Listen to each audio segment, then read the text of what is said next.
So 2 times today, we heard a snippet about the creation story. This is the second creation story where God creates first the human, or better to say the earthling, because it comes of a play in the Hebrew, Adame, the earth and clay, and Adam, out of the earth. So the earthling is created, and he needs a partner. He needs to be with another, and God then fashions the woman from him.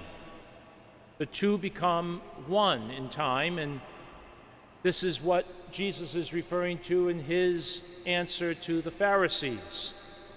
This we need to remember. Everything about Jesus, when he talks, is about the coming of the kingdom.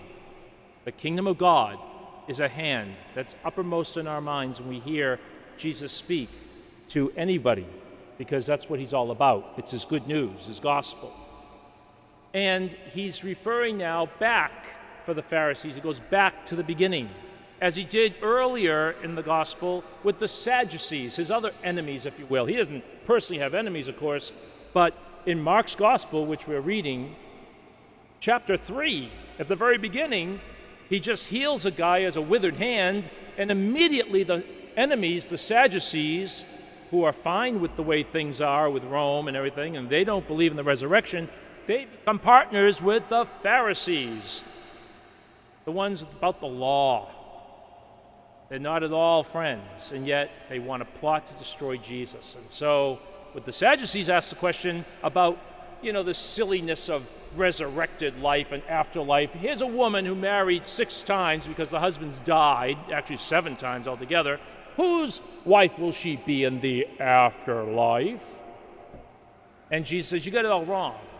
You're thinking as human beings think. It's not the way it is with God. It's different. With God, it's all about unity. And here we have the same thing with the Pharisees. But their question, trying to trick him, is all about divorce, trying to get him in trouble if he does this or says that. And Jesus cuts to the heart of it, goes back to the beginning again. What's the big picture here?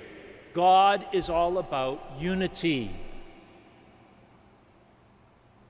In her book, Simple Faith, Margaret Silf has a little chapter. It's a cute little book, actually, easy to read if you want to pick up a nice book.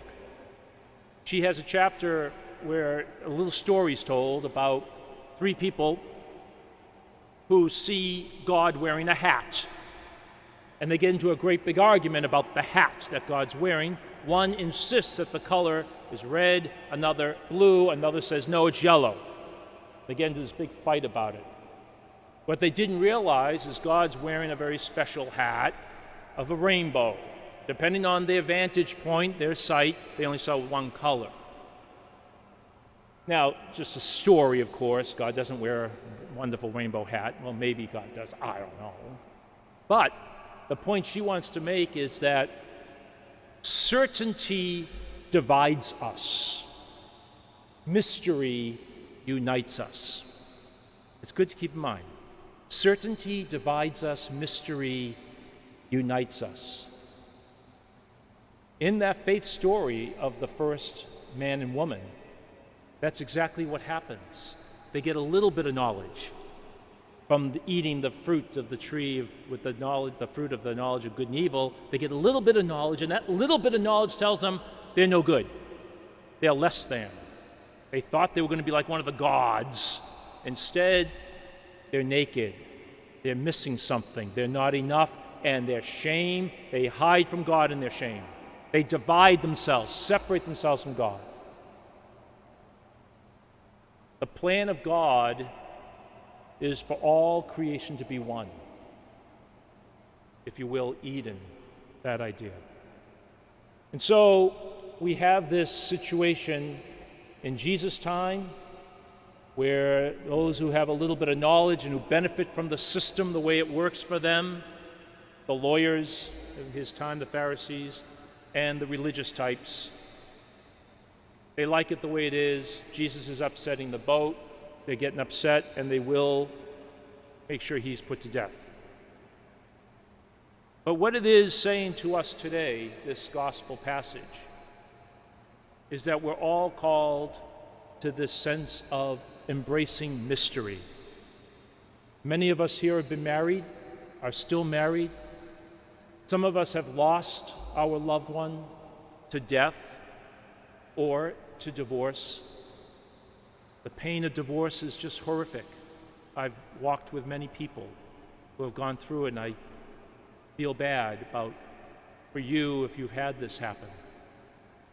There was a wonderful little story in a movie I saw, P.S. I Love You, with Hilary Swank, great actress. And in that movie, she's the daughter. She just lost her husband to death. Cancer killed him, young. And she's grieving going on.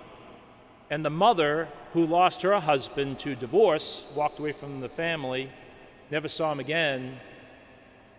They have this little argument. The mother's saying, you got to get over this, you got to get over this. And she said, you don't understand. My husband died. Your husband chose to leave. And the mother says, oh, and that's so much easier, isn't it? All of us know deep in our hearts the drive to be one. That's the divine spark we've been given. Sadly, for us human beings, we don't always live up to that. Very sadly, for us human beings, we have never really experienced over the millennia how interconnected and interdependent we are with all creation, that we're all one. But boy, are we learning that now. And please God, it's not too late. But here we come today to celebrate our love of mystery. But we know, again, certainty divides us. Think about politics, what you're certain about. Think about religion, what you're certain about. Whatever it is, it doesn't work here. We're here because of mystery. We're united in that belief that the one who was one with God for a little while became less than the angels, we heard in the second reading. That's a beautiful thought, that God comes to us in form of bread, broken, wanting to be one with us, becoming food, letting us hold God, being so vulnerable to be placed in our hands again, not to be crucified, but to be embraced, to be loved, that we can be one with God. It's a great gift, this faith of ours. And we lose sight when we start to get into trying to explain it. Don't. Because that certainty will divide us, but the mystery will always unite us.